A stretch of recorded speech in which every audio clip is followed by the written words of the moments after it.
Hello, this is Renee Manfrey. Today's subject on shaping your behavior to become successful.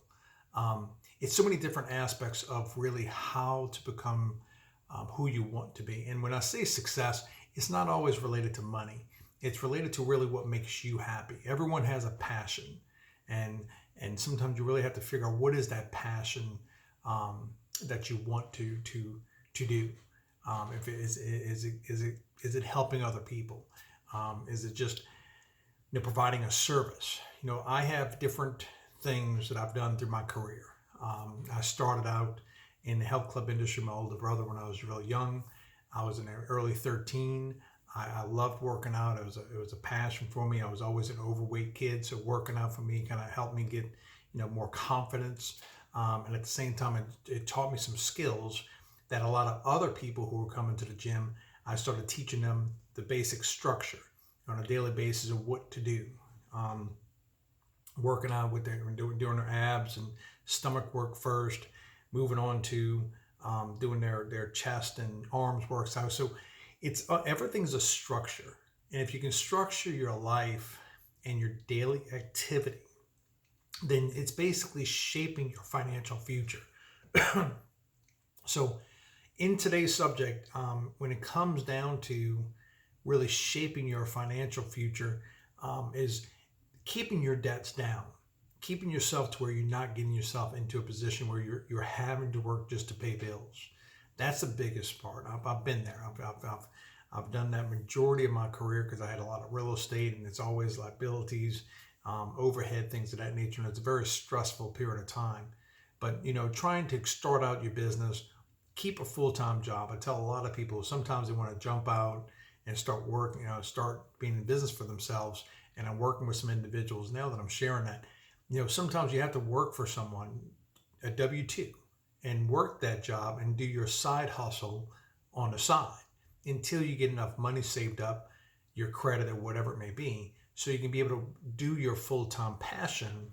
But it takes some time. So some people are not willing to put in that time. And so if you're working a job right now, work that job. Give it everything you've got. Become the best that you can be, because you're a brand. You're branding yourself. So if you're working whatever job that you're at, be the best you can be. Get your income as high as you can. Take advantage of all the opportunities that the job is going to give you, from the health insurance benefits and things of that nature, because it's not cheap, and it's very hard to have health insurance when you're independent. So take advantage of those opportunities. Learn your skill. Learn what you're trying to do. Get your side business, if that's what you're looking to do, whether it's real estate, a lawn care business, insurance, whatever it may be. Learn those different things. Get those things up and running before you go into it full force. But again, if you're in it full force, that's fine. But it's just prioritizing your day and putting together your goals, and really scheduling out what you need to be. So when all this comes back to the behavior of assets and liabilities, your financial behavior from day one has to be focused on, if you're going to put money into something, make sure it's something that's going to help you build your business. I always call my daughter, when she was young, a little liability when she gets in a vehicle, because she was always asking, let's go to Walmart. Give me this, give me that. I said, you little liability. I say, why you call me a liability? Because you always cost me money. So it's sometimes you have to really be focused on what you're spending money on. Again, you have your basic needs, electricity, house note, rent, whatever it may be, car note, things of that nature. But you always got to be attentive to those things, to where you can get the better interest rate, lower your notes, and those are the things that you can kind of get done first, right? So that's your first part, is just keep your money down, keep your debts down, get yourself to where you're not so stressed, and whatever extra money you can put towards your marketing, your website, your social media, whatever it may be. If you're looking for, if you might have to hire an extra person to help you out with some of these things, those are assets that you can put money into that's going to help you build your business.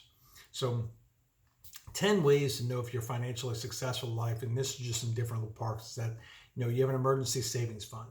So that's the first thing. You always have a little, a couple $1,000 saved things are going to happen. So it always makes you feel better if you have somebody saved if something ever happens.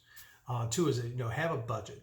Put yourself on a budget for your personal life and also in your business life. You always have two different accounts. You have a personal checking account and you have a business checking account. You always want to keep those two separate. And you want to really kind of make sure that you have enough money in your business to where you're not dipping into your personal. You want to make sure you have enough in your personal, you're not dipping into your business. It's challenging at the very beginning, but if you focus on it and you really pay attention to it, you can structure it right. Three is don't be burdened by debt, which we already talked about that, because I feel that being burdened by debt can really just make a huge impact on your success. I've worked very hard on credit for years.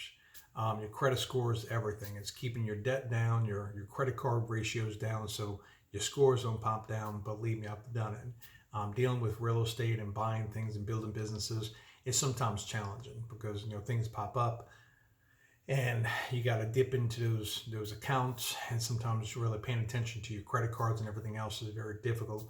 But again, it's a daily focus.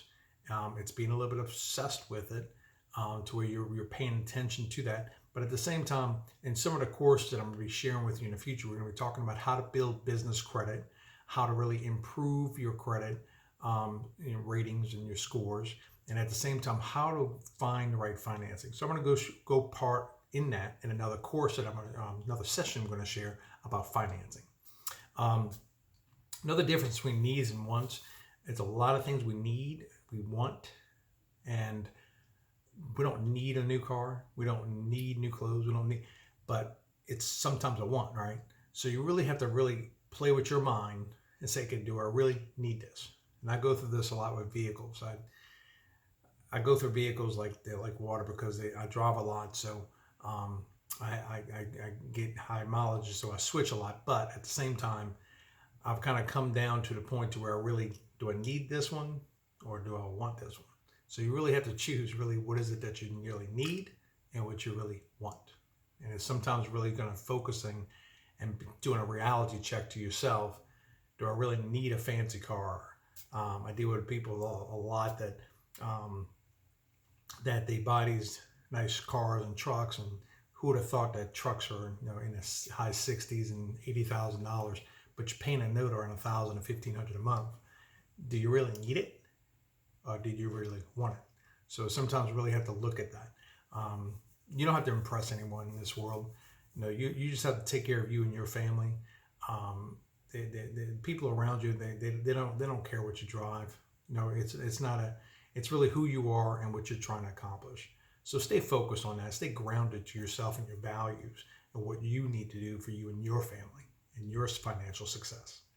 Number four is know the difference. Well, I'm sorry. Don't take the advice from just anyone. Again, when you're taking advice from people, really kind of take the information in, but at the same time, watch certain individuals, really how they're living and what they're doing. So you can't take advice from everybody. Information goes in, process it, think about it a little bit, look at where it's coming from, things of that nature. So just kind of keep an eye on that little part. Have multiple streams of income. I'm very, very fanatical about this one. I'm going to tell you my story. Back in the early 2000s, okay, so 1997, I pretty much got out of the health club business. I was up in Arkansas, my older brother, and we kind of came to terms with how to run the business and things of that nature. And his partner, we didn't get along. Long story short, but I came back home and I was 27. I was in debt, and I didn't know what I wanted to do, right? And so I searched around. I did some painting for some buildings that are in the area, just because I wanted to just do what I wanted to do when I wanted to do it. And that was kind of enjoying to me. And then I got into the insurance business, and I learned real quick on how I controlled my money, how I controlled my income. And that started my career back in around age 27, right? And then I built up my insurance business, and then I started veering off into another sector of insurance, which is in life insurance. So I started out in health insurance and I went into life insurance. Well, life insurance is a lot bigger task. So at the time, I didn't have multiple streams of income. So I took a dip because I didn't. The life insurance sales were a little bit harder than the health insurance sales. But then I started learning through that period of time. I got diversified and I started doing real estate. Now, when I started doing real estate, I was really doing well. Within about a 2-year period, I built up about 30 something properties. I did some flips. I was making really good money, and I had all my A's in real estate because I thought, okay, well, real estate is really what I want to do, and that's what I enjoy. But I wasn't prepared for, here in New Orleans, Hurricane Katrina. So Hurricane Katrina happened, and I was in Texas. And who would have known that all of my properties went underwater in one night, right? And so when I came back, it was a rebuilding stage that I had to go through on rebuilding my properties. But at the same time, I had to dip into my savings. And because I didn't have another source of income coming in, that put me in a pretty big pinch. So when I'm sharing about multiple streams of income, I preach this, and some people might have differences of opinions.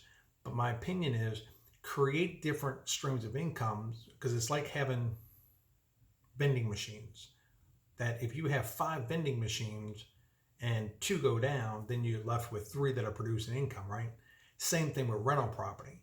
You might have a double, but if you have one side that's not rented, then you're only getting income on one other side.